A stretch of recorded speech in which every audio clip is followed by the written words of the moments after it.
Testing audio 1, 2, 3, and 12.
Melody, we need to test our audio. Are we okay?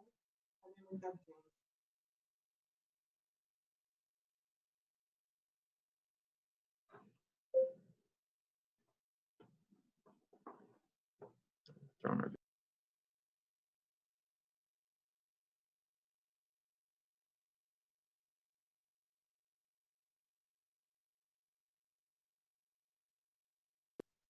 Audio. Oh.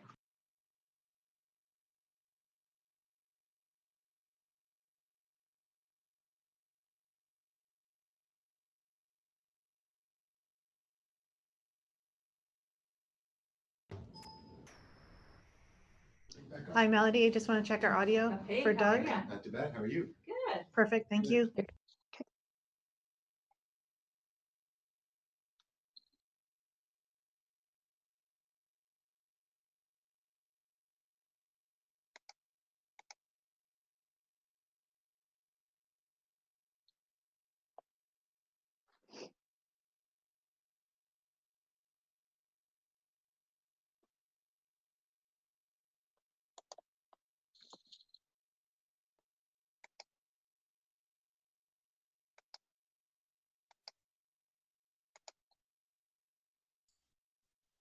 Hi, Melody.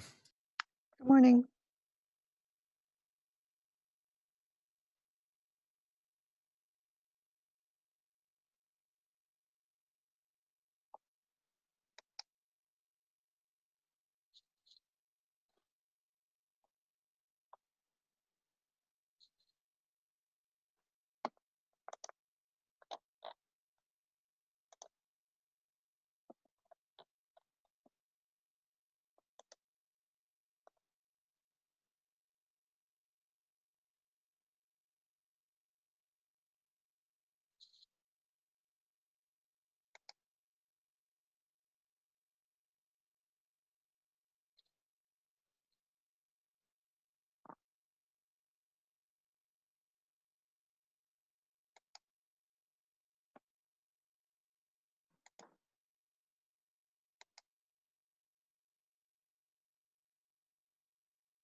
Hello.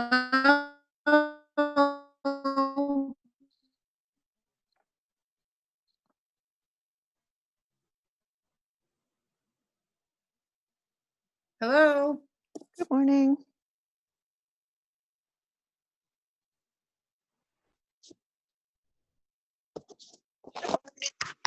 Hi. I that's all I'm gonna say. It's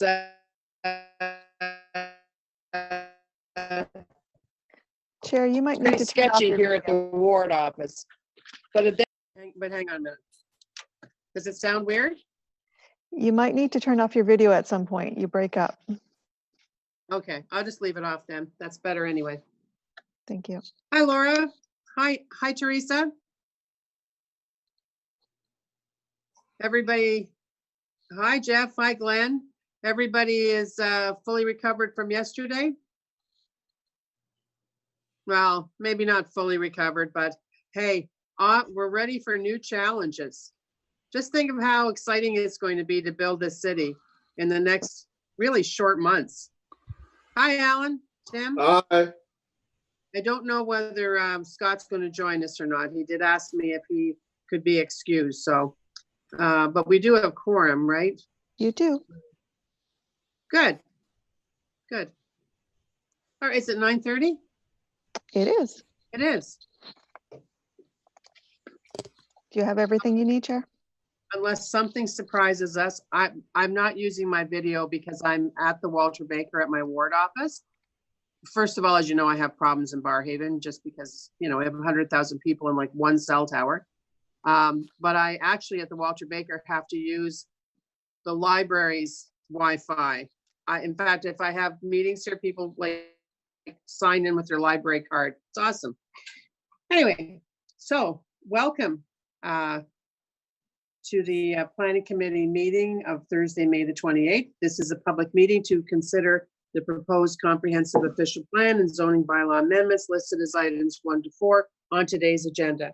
For the items just mentioned, only those who make oral submissions today or written submissions before the amendments are adopted may appeal the matter to the local planning appeal tribunal.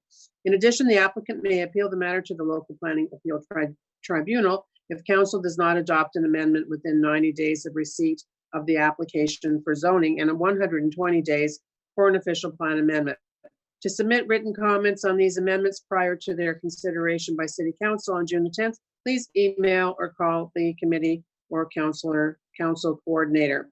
And if anybody has any motions, send them into Melody as soon as you can. I have no regrets provided, but if Councillor Moffat isn't on, it's because it just very recently, you know, asked me if he could be excused. So we'll see. And I note, do we have, who do we have, is Councillor Brockington on? Yes. I don't see him on my screen, but I'm using the video and here. Vice Chair Gower, if my voice goes somewhere, just seamlessly jump in and take over, okay? Like if I disappear, don't think I have the ability to necessarily come back. All right. Right? Good to know. But we do have quorum. Declarations of interest, any? No? Very quiet today, everybody. Confirmation of minutes of the meeting, the 23rd meeting on May the 14th. Carried? Carried. Okay, the first item, we do have a speaker and we did receive a submission. He is speaking. Is he in the room? Yes. Melody, yes. Okay, so we'll hold the first item, which is a zoning bylaw amendment for 70 Gloucester Street and 89 and 91 Nepean Street. We also have the applicant here if necessary. Second item is 335 Sand Hill Road. We have the zoning bylaw amendment for that. And we do have Kevin Harper from Minto Communities who's willing to speak if necessary. We did receive this morning written submission from our dear friend Marianne Wilkinson, who is, I think, a warden at that church, a long time member of the church that is right next door. She had a few comments to make. But otherwise, does anyone have any questions on this item? The zoning bylaw for 335 Sandhill? I might put my participants on. There are no Nope, hands I raised. don't see any hands waving. Mr. Harper, if we're prepared to carry this item, do you still need to speak? Is he there? He's Sure, there. Let thank me you. just, there. I do not, Madam Chair. Thank you. Thank you. And so on this item, everyone, is it carried? Carried. Any dissents? Thank you. Item number 3. 1380 Upper Canada Street, zoning bylaw amendment. We have Paul Robinson here to, from Robinson Consulting, and an email that we received, I'll just mention, from Ms. Wilkinson. Does anyone have any questions for Mr. Robinson on this item? No, just as a reminder, I mean, not that I need to say anything to you because we spent a lot of time waving at each other on Zoom, but I'll be looking for your wave. I don't see any. Mr. Robinson, if we're prepared to carry this item, do you still need to speak? No, I do not. Okay, is this item carried? Carried. Is there any dissents? Thank you, everybody. The last item is an exciting one. In Councillor Kavanaugh's ward, zoning bylaw amendment 3430 Carling Avenue. We have no one at all to speak to this item. It's a great initiative, I think. Councillor Kavanaugh, did you want to say anything on this item? Thank you, Chair. Very, very briefly, I'm not thrilled to have a parking lot coming to the neighborhood, but it's to help out D&D, and it's temporary. This is a prime real estate area, and hopefully it'll be developed later on. So this is kind of a stopgap until D&D gets its act together on its parking. Not that that's a problem right now. Maybe they should have just sent their people home in the first place. All right, thank you. Thank you. So the landmark restaurant is closed now? It's Has it been closed for a long time? I mean, other than it's closed now for COVID. Yeah, it's been dwindling, and they've already been entertaining ideas for a development. So this is just a stopgap. So it will be developed at some point. It's because of with stage 2 LRT coming through the area, Right. it's a prime spot.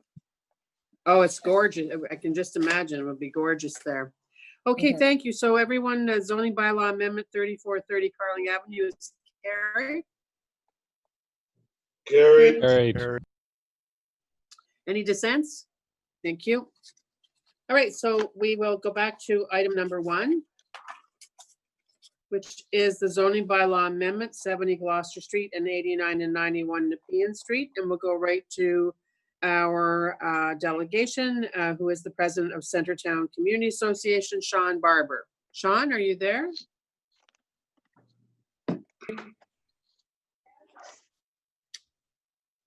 Can you hear me? Yes, we can. Okay, all right. On behalf of the Centertown Community Association, thank you for the opportunity to comment on this proposal. Let me state at the outset that we believe you should defer a decision on this proposal for now. We believe more time is needed for us to work with the developer to address the serious concerns that this proposal presents. But before outlining those concerns, let me say that we are not opposed in principle to adding public parking to this development. As provided for in the official plan, underground parking has a role to play, particularly if it replaces existing surface parking lots that remain barriers to intensification.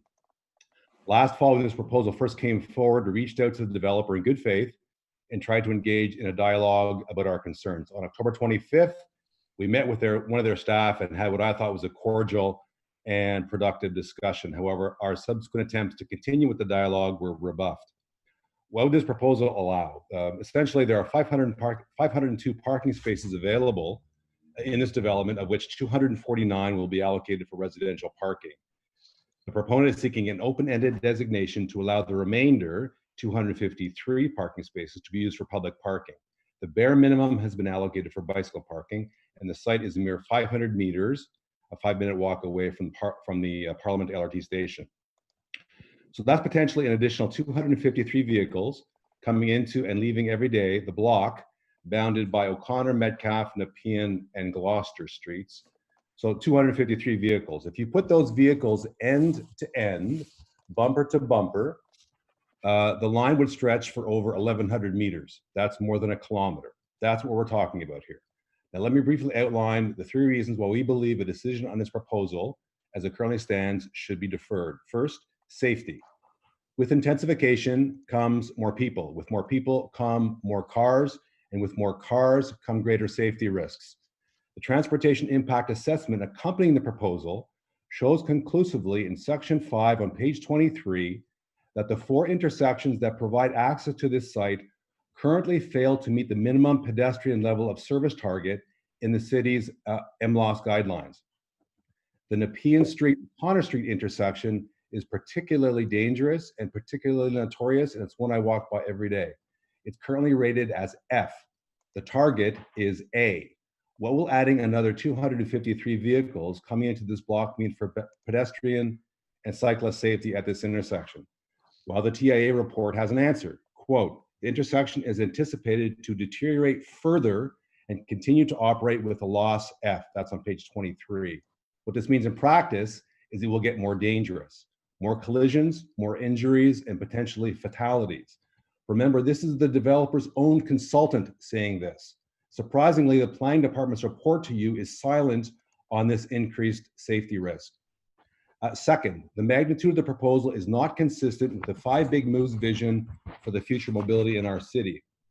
Adding 253 commercial parking spaces only 5 minutes from the LRT is the equivalent of adding a large park and ride in the heart of Ottawa. In fact, it would be almost exactly the same size as the Chapel Hill Park and Ride in Innis Ward. This would be the largest addition to the stock of commercial parking in urban core in recent years.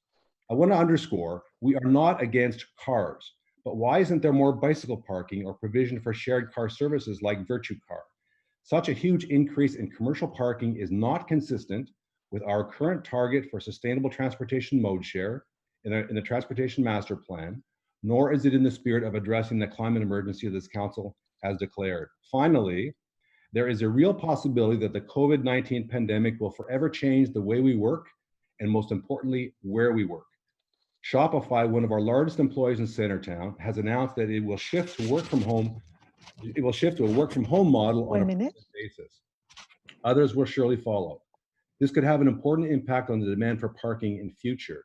Perhaps now is the time to be looking at how spaces like these can be used for things other than parking, yet that still provide a return to the owner. So for these 3 reasons, I would ask the committee to seriously consider deferring a decision today on this proposal. We stand ready to work in good faith with the developer and the city to discuss how together we can arrive at a compromise that will mitigate these risks and allow the proposal to go ahead in a way that addresses our concern, all or in part. Thank you, Madam Chairman. Thank you. I see Councillor Dudas waving, but I'm going to go to our planner, Mr. Diaco, to ask him whether he's considered any of the things or had conversations with the community at all. Just respond to what we heard from Mr. Barber, and then we'll go to Councillor Dudas. And Councillor McKenney, you're not waving, but I see you. Oh, you want me to actually wave? I'm waving this way, Yeah. sorry. It's okay. It works best. Thank you, Madam Chair. In response to some of the comments raised by Mr. Barber, the report does speak to the applicant being willing to and having investigated a car sharing service in the building. They have had preliminary discussions with Communauto, and I believe they're delegation is here to speak to that further. I just want to clarify one small fact about the report and the recommendation is that we are proposing a cap on the amount of potential parking, the use of a parking garage at 250 spaces. I know it's just a slight difference from Mr. Barber's number. And just on the comment of adding additional cars, the existing garage is there. The 502 spaces are going to be constructed, and there's nothing in this proposal that is suggesting a parking garage has to be operated. So the impacts of traffic and vehicles moving from the site have already been addressed in the rezoning for the large tower. Thank you. Thank you, Councillor Dudas, and Councillor McKinney. You're still not waving. I don't know why. Because You know what? Here- I'm doing this on my iPad, and I'm not sure how to wave, so I'm Okay. able to do it this way. I'm It's sorry. probably, you see where the more is up in the corner? Ah, As I'm on my thank no? you. Okay. It No, doesn't no, I matter. just learned a new skill. Thank you. Oh, okay. Okay, who thought I was so technically savvy? Ha, not me. Okay, Councillor Dudas. Perfect, thank you. Mr. Barber, I have a question. You mentioned about bicycle parking, but if you were to have more time, if the developer were to sit down and chat with you and your association, what would you try to accomplish? What would be the end result you would be trying to achieve?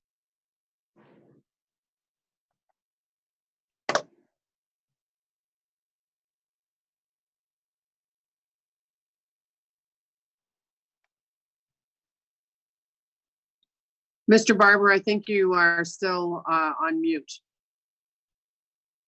Uh, There We you can hear are. you now.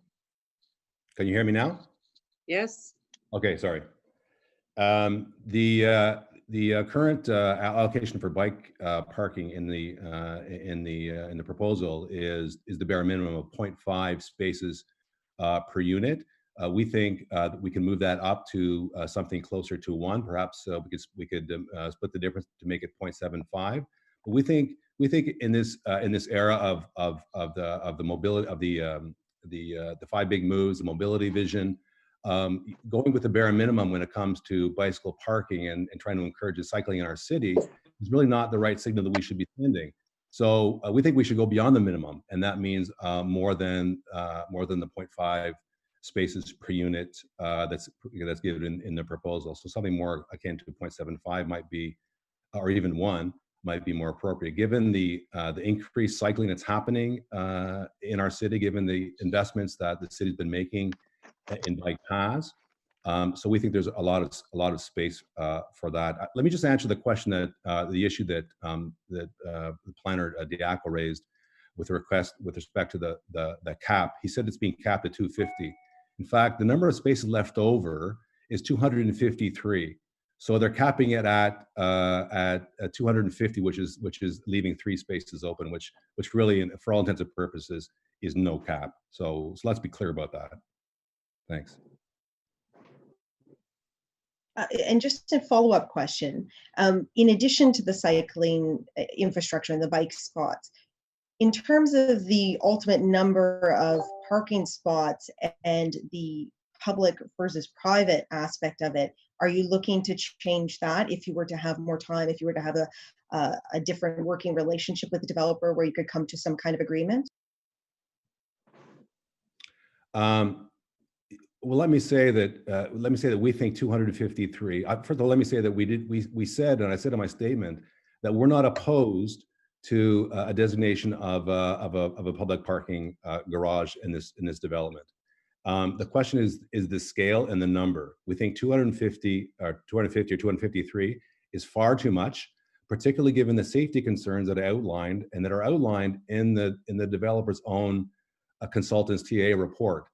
As I said, that intersection at O'Connor and Nepean is a deadly intersection. Someone's going to get killed there. As I said, I walk by it every day, and I've been sworn at, yelled at. I've seen close calls with cyclists.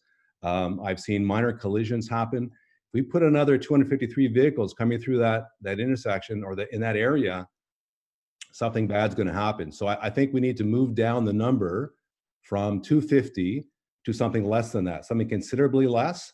I think we can discuss what that number might be, but also the TAA mentions the need for a signalization, some sort of traffic control signalization at the corner of O'Connor and Nepean, and we would support that as well, because as I said, that's a dangerous corner. And final question to Mr. Barber. I'm aware that the World Exchange Center is very close. I know that City Hall is incredibly close, but both of which have public parking at decent fees. Are there any other public parking lots, locations in that direct vicinity that you're aware of? Well, in fact, there are a number of surface parking lots in the area, and I mentioned that we believe. I mean, we're not, as I said, we're not opposed to underground parking, particularly if they displace surface parking. The problem is this isn't displacing surface parking. This is creating a huge park and ride in the basement of a development that's going in now. So you mentioned the parking garage at City Hall. That's just down the street. We have I've got utilization numbers for that parking garage, and it's nowhere near full even in peak hours. Similarly for the underground parking lot at World Exchange Plaza. So what we're doing here is we're creating even more commercial parking spots downtown at a time when we're trying to move away from car transportation into the city, when we've invested over $2 billion in our LRT, in a facility that's a 5-minute walk from an LRT station. And to me, this doesn't strike me as making sense from a transportation perspective, and it certainly doesn't make sense from a safety perspective. Now, again, we're not opposed to making some compromise here, but 250 vehicles in that block doesn't make sense. Something less than that needs to be some compromise needs to be arrived at, and some solution for the intersection at O'Connor and Nepean needs to be arrived at. Perfect. Thank you, Chair. Thank you. Councillor McKenney, then Councillor. Okay, hang on a second. Doug, are you waving to say something? Yes, thank you. Thank you, Madam Chair. I was just wondering if just in response to some of the concerns that have been raised, I wonder if I might be able to say something. Just to note, and I think it was mentioned by Mr. Diaco, that it's not 253 additional cars. These spaces are there. They don't have to be for public parking. They can be for residents. These are spaces on the site. So cars, it might be residents of the site who use those. So to say that it'll be new cars coming to the site is not necessarily true. These cars will already be there.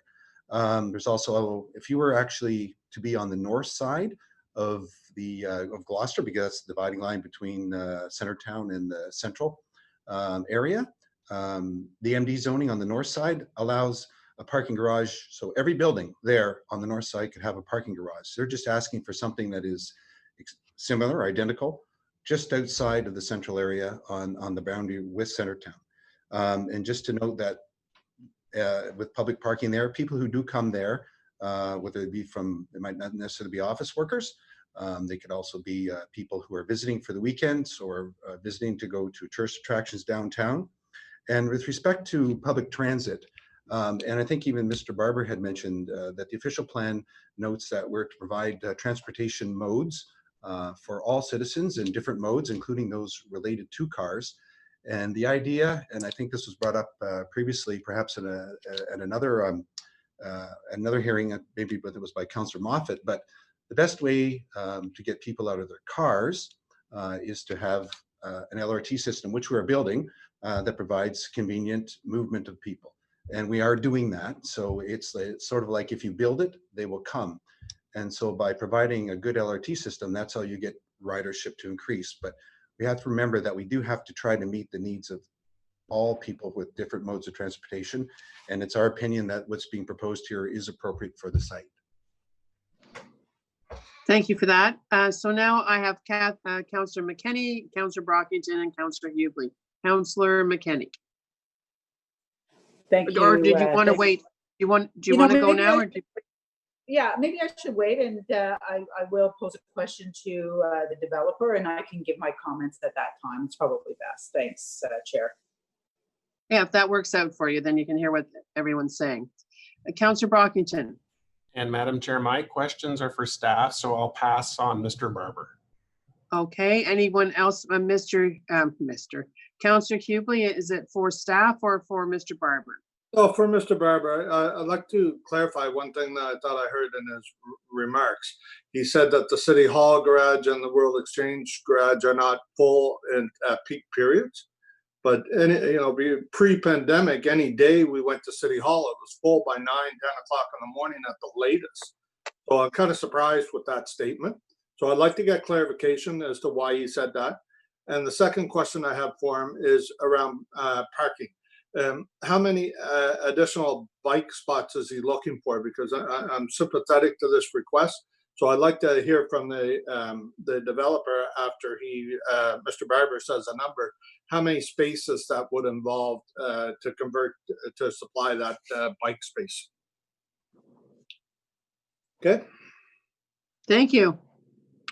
Mr. Barber? Thank you, Councillor. Several months ago, with respect to your first question about utilization rates at the City Hall garage, several months ago, I made a request to Transportation Department at City Hall asking for utilization rates at the City Hall parking garage, and they provided me with those. I can forward them on to you, and it showed that at peak periods, the parking garage at City Hall is not full. And I think it's 80% full. Now it's not empty for sure. This is not only pre-pandemic. This is pre Elgin Street closure as well. So I asked for it to be on kind of a normal times. So that garage is not full. So what this means essentially is additional 253 spaces will be available, or 250 spaces down the street from that parking garage. And probably those people who would have otherwise parked at City Hall and added to the coffers of City Hall are going to park down the street and provide additional revenue to the developer and not to taxpayers of Ottawa. So that's another concern that we have. Let me just quickly refer to the point that Mr. James made. You can make those points that that this is just, if this was just across the street, this would be allowed, but that's not what the rule is, right? Planning goes ahead by certain rules, and the rules is on this particular site you need a rezoning application. So that's what we're talking about. So this is a bit of a canard actually, and really should be, I think, not taken into account here. Did you want Anything to answer else? the question about? Yes, I'd like an answer on the question about bike spots. How many? Yes, I apologize for that. Yeah, as I said in my comments, they're using the minimum number here, 0.5 bike spaces per unit. If there are 502 spaces in total in the complex, that's both the Gloucester Street and the Nepean Street towers. You multiply that by the number of 0.5 and you get the number of spaces. Now, I expect you'll see a lot of single people. These are rental apartments. You'll see a lot of single people, which is a dominant tenant occupancy demographic in Centertown. You see a lot of single people using these two towers when they're eventually constructed. The tower on Gloucester, at 70 Gloucester, is going to be affordable. It's an affordable building. It's been subsidized to some extent by CMHC, so it'll be an affordable tower. So you're going to see a lot of young people, hopefully, in that tower, and a lot of young people will be using bikes. So we think going from the 0.5 minimum space per unit to something more like 0.75 or even 1 makes a lot more sense and is more consistent with our mobility vision going forward. Okay, thank you. And perhaps, Madam Chair, if staff or the applicant can respond to that, like how many of these 253 spaces would have to be taken to supply that amount of space for bikes? Because I agree with Mr. Barber in that there will be a need for more bike parking in this area. Also, out of respect for the local councillor, we should also say scooters. So could someone answer that? Hi, Councillor. Thank you. I guess just to clarify, typically when we're doing our calculations for vehicular parking requirements or bike parking requirements, those are addressed through the site plan control application. The building permit reviews the zoning standards to allow for the construction of the building, and they need to comply with those. So in short, this is not the mechanism to talk about altering bike parking rates. They're not, the applicant is not asking for that. However, I don't think in principle that's an unreasonable discussion to have. As far as physically manipulating the spaces, taking out spaces, or using different type of bike parking systems, there are easy ways to add additional bike parking stalls. So if that's a discussion or a willingness through the applicant and the owner to pursue that, we would have no objection to that. But it's typically not an issue, and it's not a request that we're dealing with through this application. Okay, fair enough, but I think it's one worth considering because you've got the community association asking for it. I'm sure when the ward councillor speaks, she would be supportive of it. So as part of a goodwill gesture, I think it would be worthwhile to have that discussion sooner rather than later. And, you know, to get my support for this application, I'd like to see that you are working with the community. Thank you, Chair. That's all I want to say now. Thanks, Councillor Hubley. Councillor Brockington. And then, oh, okay, yeah. Then Catherine, now we have Councillor Leeper too. So Councillor Brockington, Councillor Leeper, Councillor McCann. Councillor Leeper, you had no questions for Mr. Barber? Oh, sorry, yes. No, my questions are for staff and the councillor. And what about you, Councillor McKenney? Do you have any for Mr. Barber? No, No? just to thank him for coming, but no, they're to staff and to the developer. Okay. Perhaps Mr. Barber, if we have to go back and forth a bit. So you're formally, so picture yourself in the Champlain room, Mr. Barber, because you've been there before, and stand up and go back to your seat in the gallery. Okay? Thank you very much. Thank you. Thank you. Sorry, Chair, I have a quick point of order. Yes. The site on which we host our agenda documents is down. IT is aware of it and they're trying to work on it. There's some question as to whether from residents as to whether the meeting should be proceeding in light of the fact that the documents are not available online pertaining to this meeting.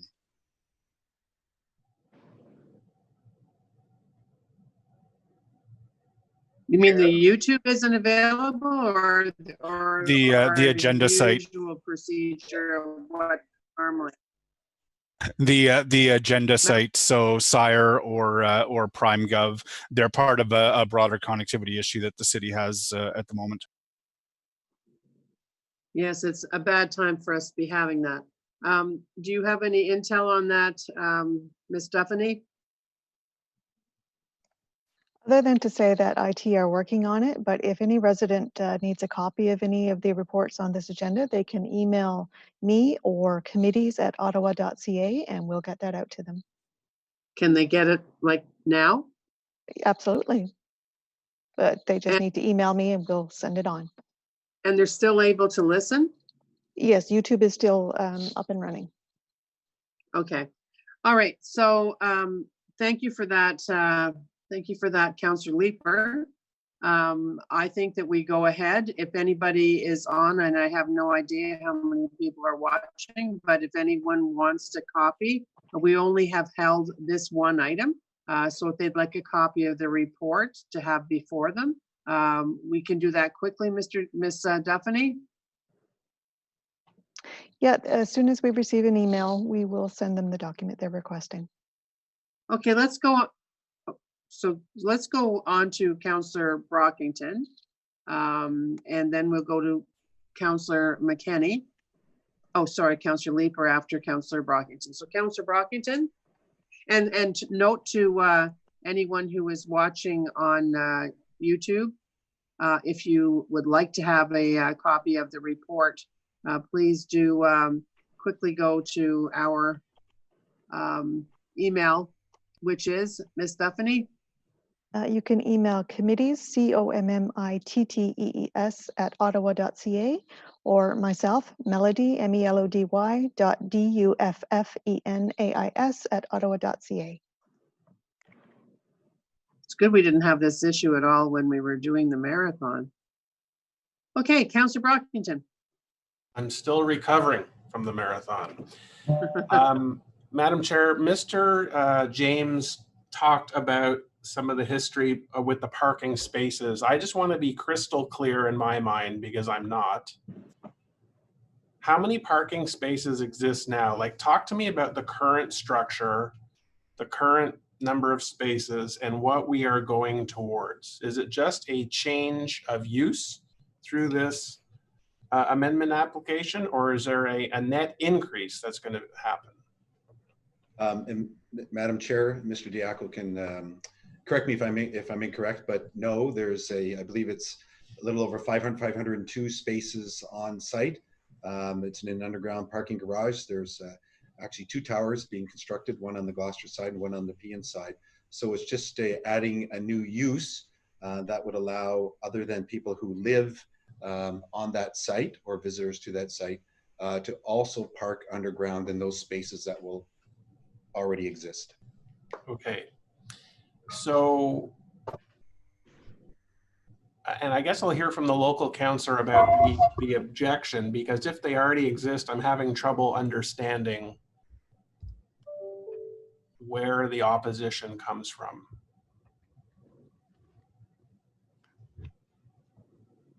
Did you want that response from me? If you could address that during your time. Yeah, I will. Because my thoughts going into this is, if there was a net increase of hundreds of spots, this is in direct contradiction or opposition to our goals to maximize public transit use, particularly the LRT, right? We shouldn't be facilitating car use to be in direct competition with the billions we've spent on LRT. And there are other private choices downtown that Councillor Hubley and others have spoke against. And I've raised this before. This isn't the first parking application in the core we've been asked to approve, and not the first time I've said this seems to be in direct opposition to our goals to maximize public transit use. But if the parking spaces are already there and the owner wants to maximize their use, then I think that's a different side of the coin that we need to consider. So that's why I sought clarification on, was it just a zoning of what already exists versus the desire to build brand new hundreds of spaces? So I'll listen intently to the local councillor. Thank you. Thank you, Councillor Brockington. Councillor Leeper. Thank you. One question for staff. I think it was interesting to listen to Mr. Barber's assertion that parking garage traffic for a commercial parking lot is different from traffic that is generated by a residential parking lot. And I'm curious to know if we take account of that in things like traffic studies. So right now we're building a ton of tall towers all over Hintonburg and down on Scott Street. I often will point residents to the tower that's at Rosemount, the 18-story apartment building there. Very few cars come out of there because I think many people are walking to work. It's very different if it's a commercial parking lot where everyone's going to arrive over the course of an hour and a half. Do the studies we do take account of different traffic patterns depending on whether the parking is commercial or residential?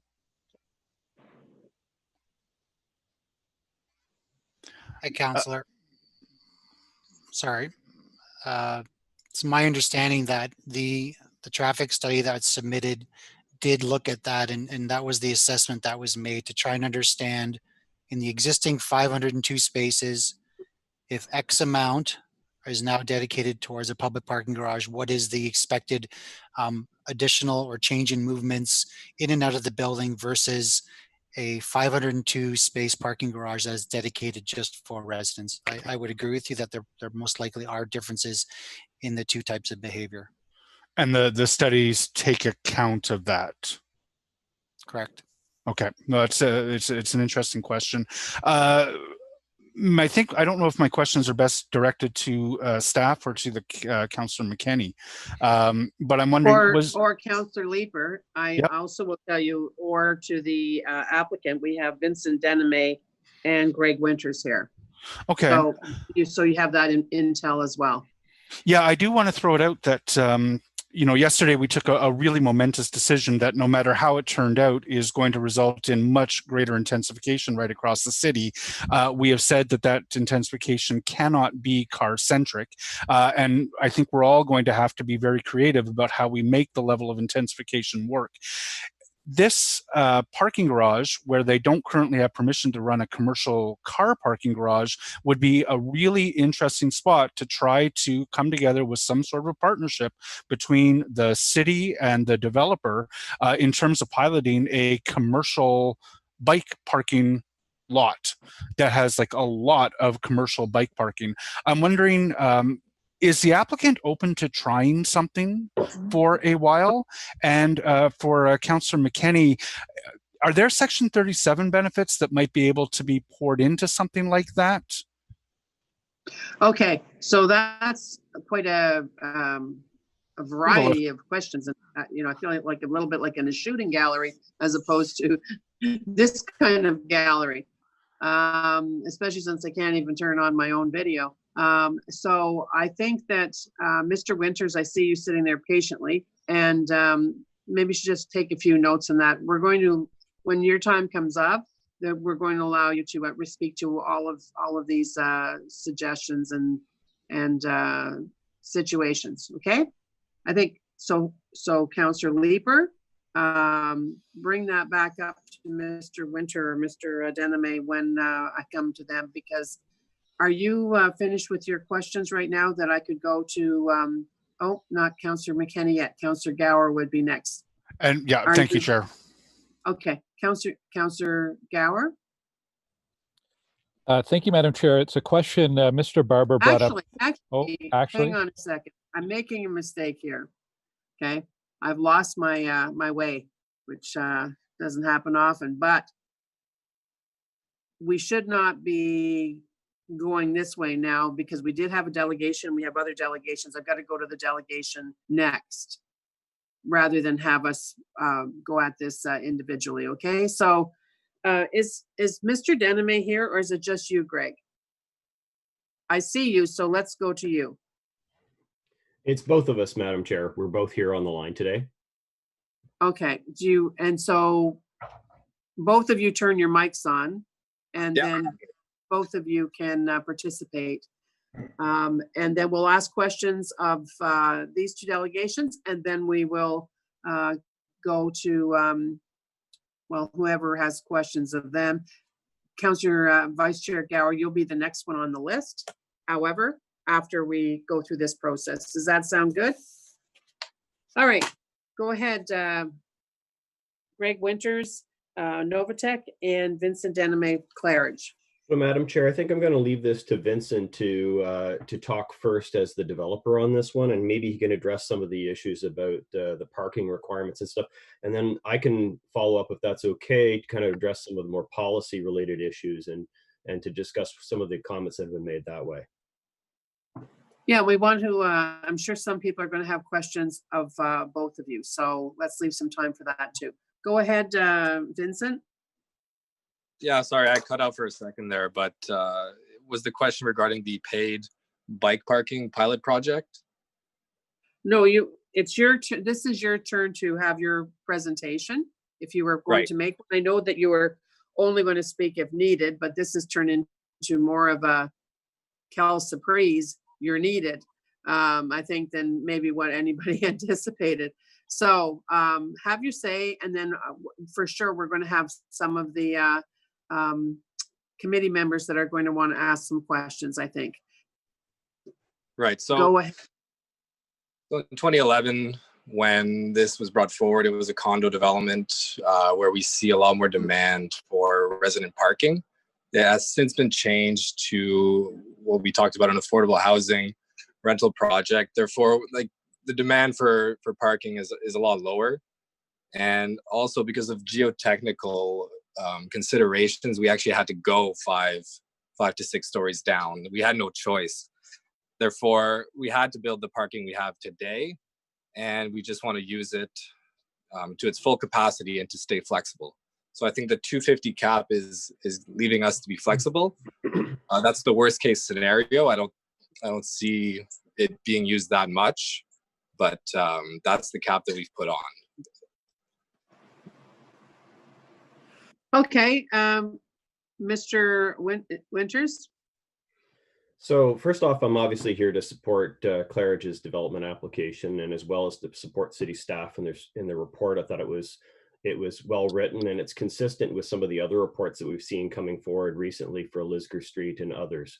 What I really was kind of picking up on today was Mr. Barber's comments about, in reaction to Mr. James's response about parking lots north of Gloucester Street in the area.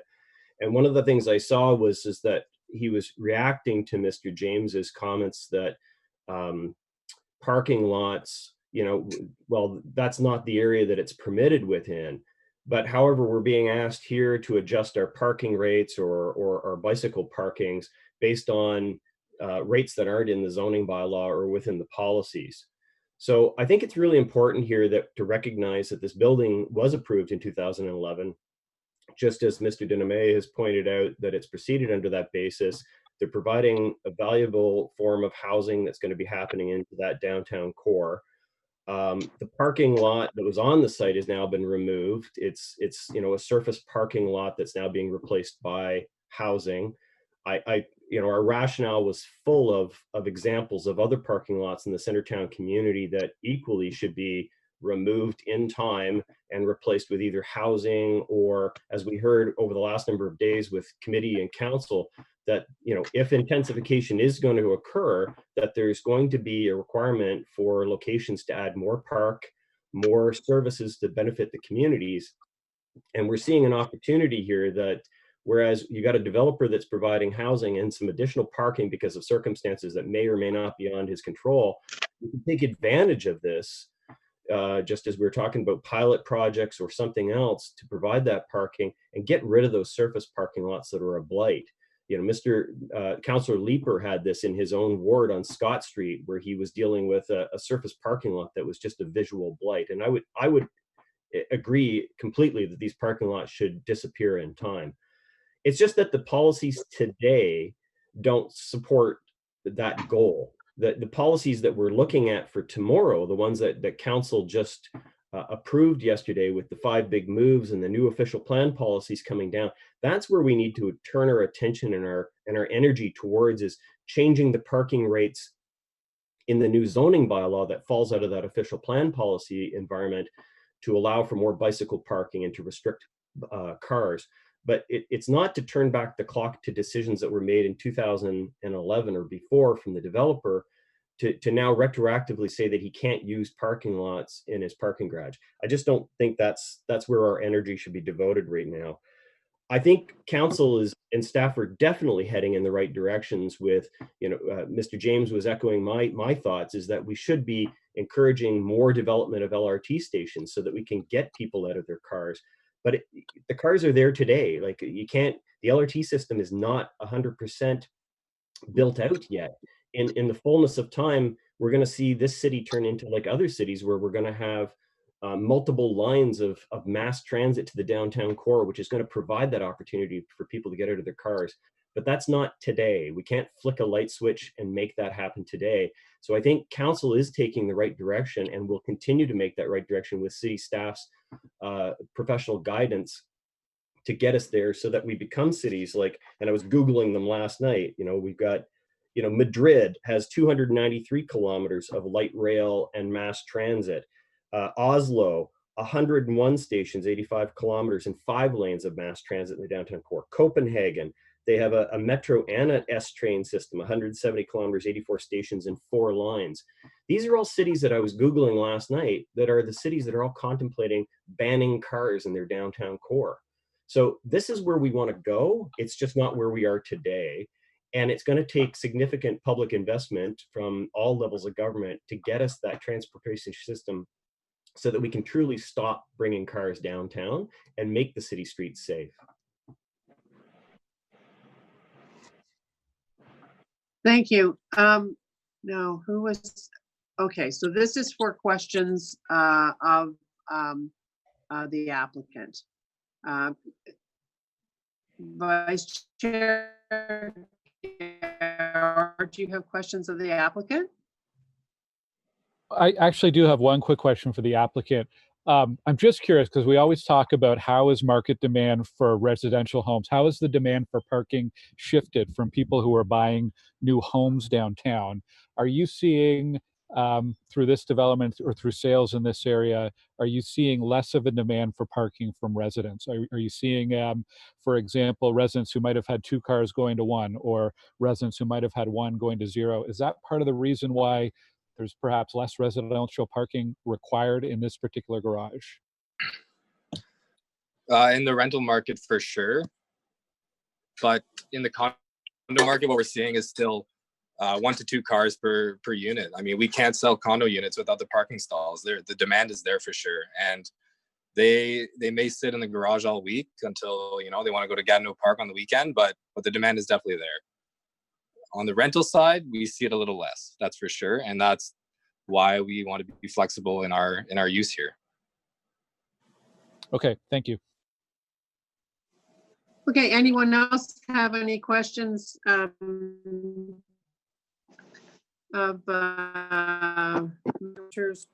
Mr. Deneme? I just wanted to, I guess not. I guess we don't have any questions. I don't see any. Let me just check again. I don't see any hands waving.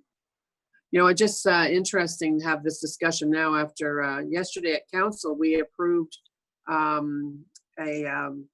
redo of parking for the more robotic kind of businesses because there's a change there. And, do you want to have oceans and oceans of asphalt that impacts the stormwater runoff and it impacts the value of the land and all of those kinds of things too. So it's interesting to have this conversation because maybe we're not changed to the point where, well, in 2011 I think this was first approved, I think you said 2011 as opposed to today, and we're having the conversation 2011. Were you elected in 2011, Councillor McKenney? No, we did not have this. I was staff. I worked on it. But we did not have this conversation then. So this has all changed in the last 10 years, pretty much, and it will continue to evolve as somebody else said, I think Vice Chair Gower. Okay, so thank you to the applicant. So we'll come back and we go first to Vice Chair. Wait a minute. Of the people before that were on, which ones didn't get a turn? I think everybody got a turn. So Vice Chair Gower will be first one to go back to questions, and we still have to go to Councillor McKenney, who is the ward councillor. So Vice Chair Gower. Thank you, Madam Chair. I have one quick question for staff, which is, I want to be clear. If we don't approve this, my understanding is you'd end up with potentially a couple of hundred underground parking spaces downtown that cannot be legally used for anything unless there's residential parking from this building or the buildings that occupy those spaces. Is that right? Or explain to me what would happen if we do not approve this today for these parking spots? Thank you for the quick question. Councillor, the building, the spaces would only be able to be utilized by residents and visitors for that building. Okay, so potentially you could end up with a lot of empty spaces. I want to wrap up where my thinking is. I'm going to support the staff recommendation. I think if this was a brand new parking garage with a couple of hundred spaces downtown, I would be against that. In this case, we're repurposing empty spaces. It is a good thing that we're seeing a lot of the empty surface asphalt lots in the downtown and central area being converted into homes homes and businesses. That's good. Some of that parking has to move elsewhere. Hopefully a lot of that parking is going to eventually move to transit as well. Maybe by moving spots underground, we can reconfigure spaces that are used on street for parking into something more aligned to active transportation. There's some good reasons to move parking into underground and off street. I think as a committee, as an council going forward, we have to be really careful with these kinds of approvals for more parking, because we have to put more pain if we really want people to reduce car use and get more people on transit. We also need better transit. The best way to get people out of cars is to improve our transit, more investments in that transit, but we also have to couple that and make it a little more difficult for people to get downtown. If people know it's easy and simple to get a parking space downtown when they're going to an event in the evening, they're not going to be as likely to jump onto transit. So we need to start making decisions as a council and a committee to make it more difficult to do that. In this case, we're repurposing parking spots, and I don't think it's reasonable to deny the request from the applicant on that grounds. And I'll be supporting the staff report. Thank you. Thank you. Thank you, Councillor Vice Chair Gower. And I'm going back to Councillor Leeper, then Councillor Dudas. Thanks, Chair. Does anyone else, sorry, Jeff, does anyone else before we go to Councillor McKenney, who's been denied her turn time and time again? Anyone else, put your, wave your hand, please. Go ahead, Councillor Leeper. Thanks. I think that this is a really interesting opportunity to try something new, and I would love to see more time given to some kind of a pilot, working with the developer on seeing whether or not, in fact, a big chunk of this could be turned over to commercial bike parking. I think it's too valuable an opportunity to waste. So I would like to see this given more time. I think Councillor McKenney is going to ask that we defer this item, give a little bit more time for discussion, and I'll put my name on there as the mover. Greg, Mr. Winters is right. We can't flick the switch, but I do believe that we can dial down the dimmer on this one. We have the ability to start moving transportation into a more sustainable path. This is too valuable an opportunity to waste if we have a willing developer, a willing community, and a willing council to work it through. Thanks, Chair. Good question. I just have a question for Mr. Winters. So hearing that and hearing the deferral, I mean, when would this be going to council? Not until June the 10th, 9th? June 10th. June the 10th. Would there be time in that time frame to have that discussion? That's another thing to think of. Well, and you just asked the question, Councillor Leeper, are you willing to have that conversation? Mr. Winters. I'd have to defer that to the developer as to whether or not they want to entertain more time. Professionally, I don't believe that we need to have more time. All this zoning bylaw is doing today is setting the stage that the developer can lease the spaces as a public parking garage. It doesn't say that he has to do that in this case. They can always enter into discussions going forward into the future about how the parking spaces could be used or if they could be repurposed for something else. There's nothing to say that this decision today is going to ever prevent those discussions in the future. Perfect. Thank you. Thank you, Councillor Leeper. Councillor Dudas? So, Councillor Leeper, you formally moved deferral on behalf of Councillor McKenney? Yes, please. Okay. Councillor Dudas? And then Councillor McKenney. So Councillor Leeper beat me to the punch on that one. I just wanted to ask staff if we can, not if, but what it means to defer this. I also agree. I'm struggling with this one because I don't have a problem with replacing the existing public parking that's there. I've gone past this particular parking lot, the surface parking lot, on many occasions, and it's always brimming, with bikes and motorcycles overflowing onto sidewalks, and it's packed. So I know there's a need. But my concern is in the comments that were made by Mr. Winters that, the decision made yesterday and, we're 10 years away from seeing change. Well, yesterday was yesterday. We're in tomorrow. We need to start making these better decisions. And I'm happy to see more bike parking or a mix of different uses for this site because, post COVID-19, we will start seeing more people take our transit, and there'll be less need for people like myself who live in the burbs to drive downtown.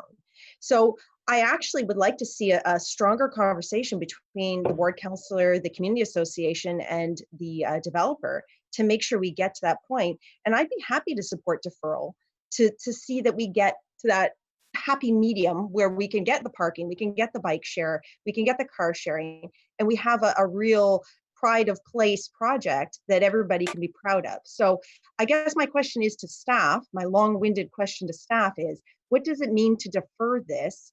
What's the next step in that process? And what they see as, you know, what they would be doing during the deferral.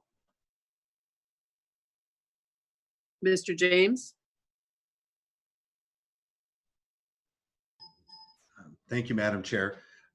With respect to deferral, I think the issue, well, the issue before committee today and before council is with respect to whether or not the underground parking should be used as a parking opportunities for people who don't live in the property or in the building on the property.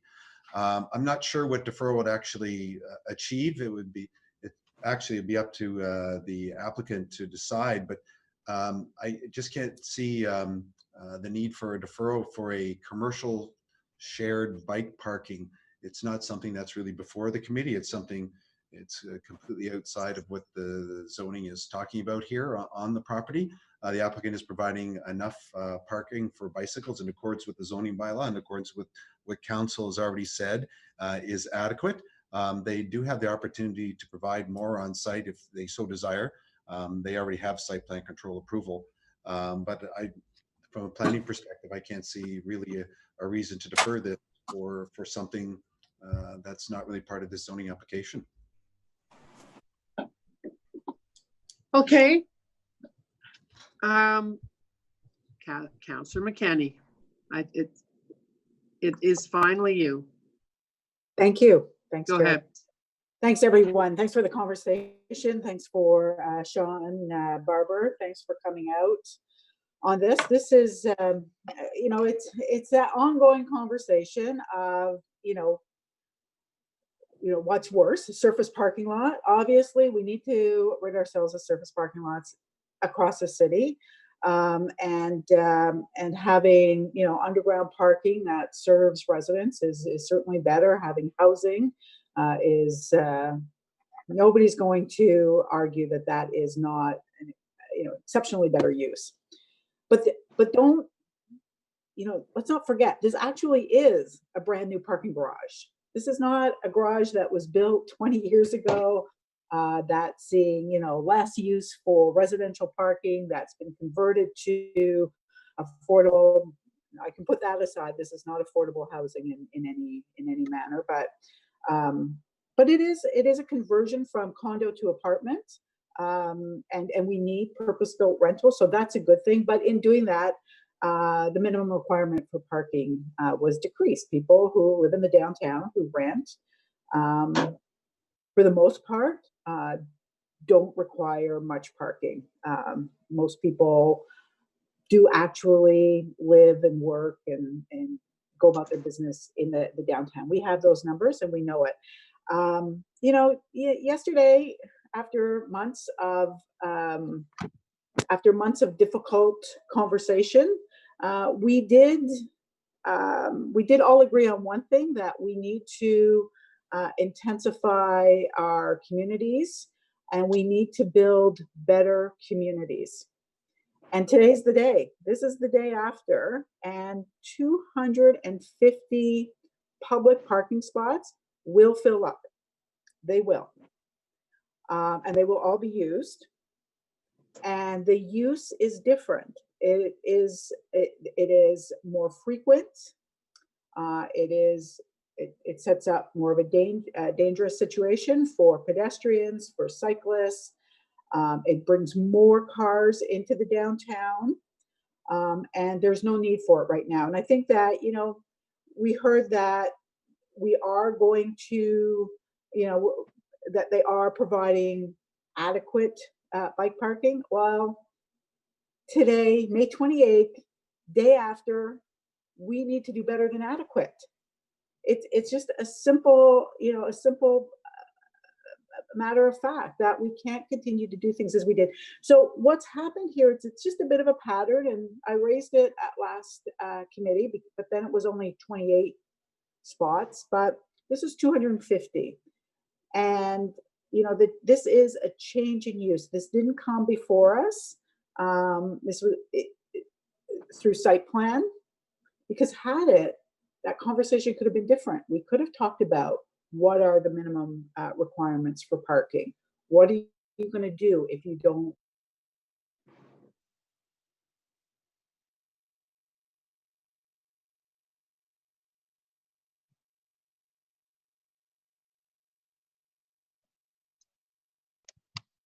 Hello? Councillor McKinney.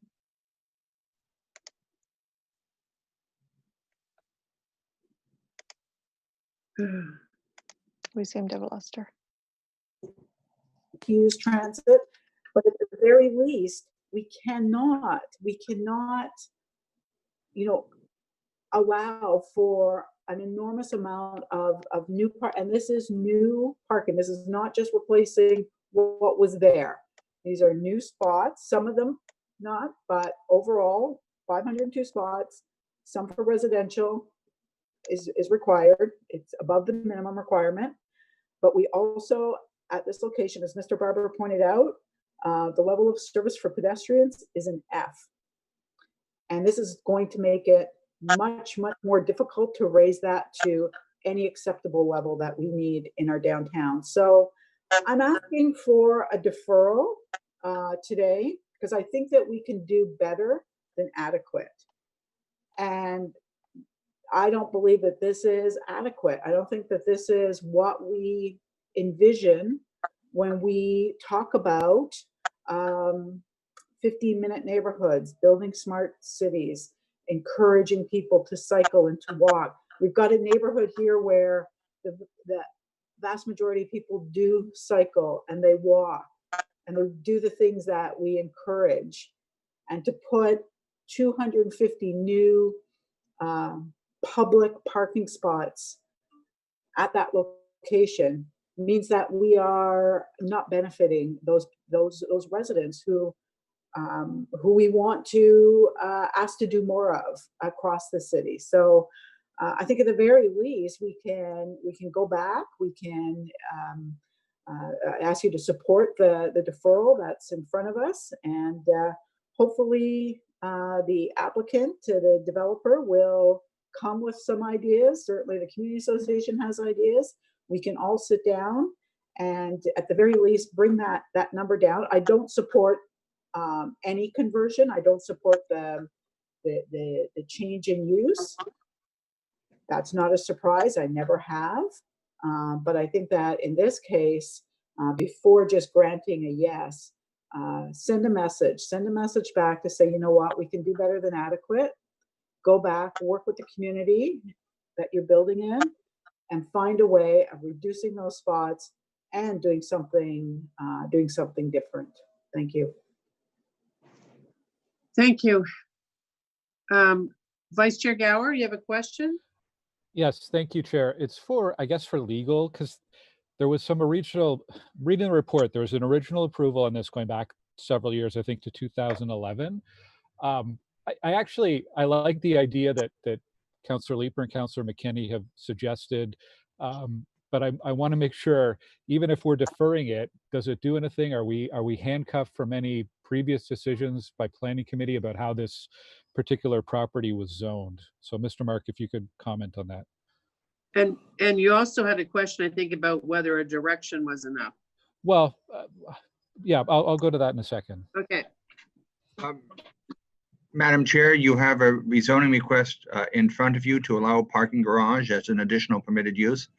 This is a fresh request, if you will. It's my understanding that the existing zoning did not permit the parking garage, so you are not handcuffed by any past decision of council. Okay. I guess I think it's an idea that should be explored. I wonder if just deferring it is enough, gives it enough weight. We're kind of in uncharted territory here. I think what I'm hearing is the commercial parking lot zoning that would be allowed could include bike parking. It could include car parking. I think it's tough for us to just say you have to do bike parking. So we're going to need some kind of dialogue or conversation between the applicant and between planning staff and the councilor and the community. Mr. Mark, is there any other, besides just deferring, like, do you have recommendations of what kind of language should be in this, just to give more weight or more force to making sure this is something that's considered seriously? Like, I'd hate to come back to planning committee 3 or 4 weeks from now and sort of be at the same point and nobody's really addressed it. Like, how do we actually give some weight and have a serious discussion behind the scenes about this? Madam Chair, I'd actually suggest that this question go to Mr. James, Okay. and it being, if I may, to the director, saying, does the director have enough information from the discussion that's taking place at committee to know what he would have to discuss with the applicant, or if Mr. James would need a motion to provide him with further context? I think he would be best placed to answer that. Yes, Madam Chair. If it was to be deferred, just a little bit more information on, I know it relates to bicycle parking. I think when Councillor Leeper had mentioned it relates to commercial bicycle parking underground. I mean, that's what we would have to go on to talk to the applicant about, but we just needed a little bit more direction, that's all. If it was deferred, to see if something could be done, or who knows, maybe not, but see if something could be done. I think I think we should perhaps Councillor Leeper or Councillor McKenney might have a clearer idea of the kind of language that should go into this, but I do think it's worth looking at examining what's possible here. I'm not sure that we have commercial bike parking in Ottawa, so it's a bit of unprecedented territory, and who knows if 2 weeks or 4 weeks would be enough to figure this out. And perhaps it's not the entire parking lot, perhaps it's 50 car parking stalls looking at a pilot. Like, there's a lot of unknowns here, so I'll look to my other colleagues to help with the direction on this. Well, perhaps it's, perhaps looking at this as a one-of, when it's quite a large downtown, is the wrong way to go about it as well. And it wouldn't be when we talk about the changes in commercial cycling, parking, or changes to parking, that is under Mr. Herwire's shop and the policy people over there. So, while it's one thing to have a conversation with this gang at this site, it doesn't change the way we go forward. That would be that bigger policy piece that we talk about, and likely be able to deal with it through the zoning that's going to have to be implemented with the new official plan. That would be the time to do that. But today we have the zoning before us at 70 Gloucester Street and 89 and 91 Nepean Street. And if we defer it, is there a willingness, Mr. Winters and Mr. Deneme, to get together with the ward councillor, the staff, Mr. Barber and his community, to discuss some options, whether it is legitimizing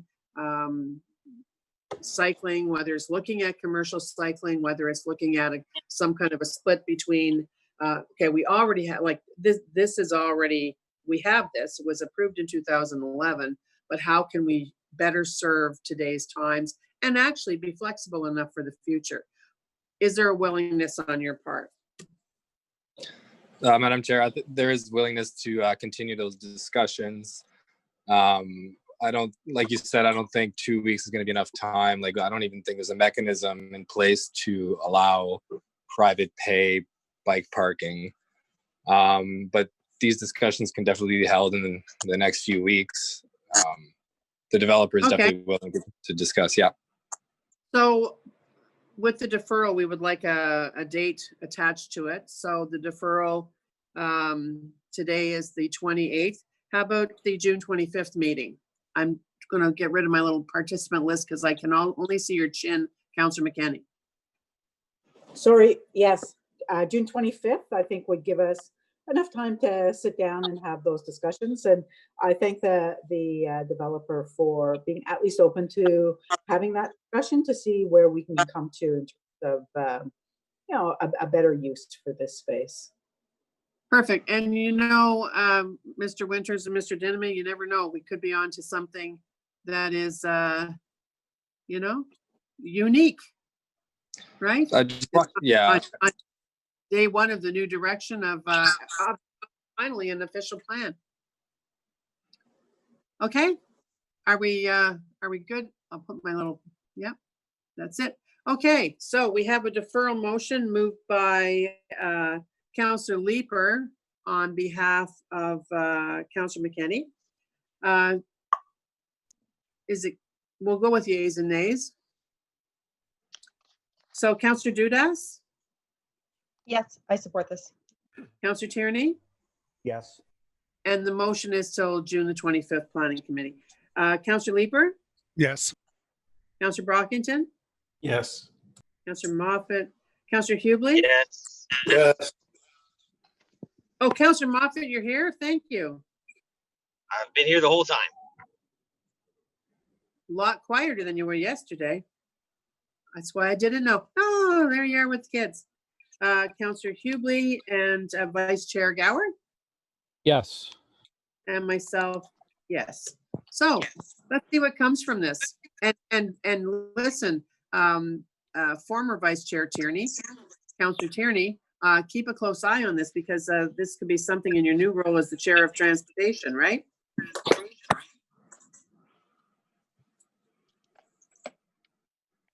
Okay. All right, everybody, I think that's so, that's it. We have a deferral and it's coming back on June the 25th. So Mr. Barber, thanks for coming out. Potentially you started something really good. All right.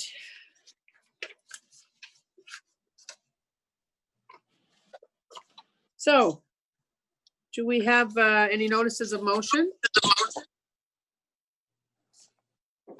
No? Any inquiries? No? Other business? Thanks everybody again for yesterday and the previous meetings as well. I really appreciate everything that you've put into planning our city over the past certainly couple of years, but the incredible amount of time you put in the last month or so. I thank you a lot. And so we're adjourned and next meeting is June the 11th. Thank you. Thank you. Thank you. Thanks all.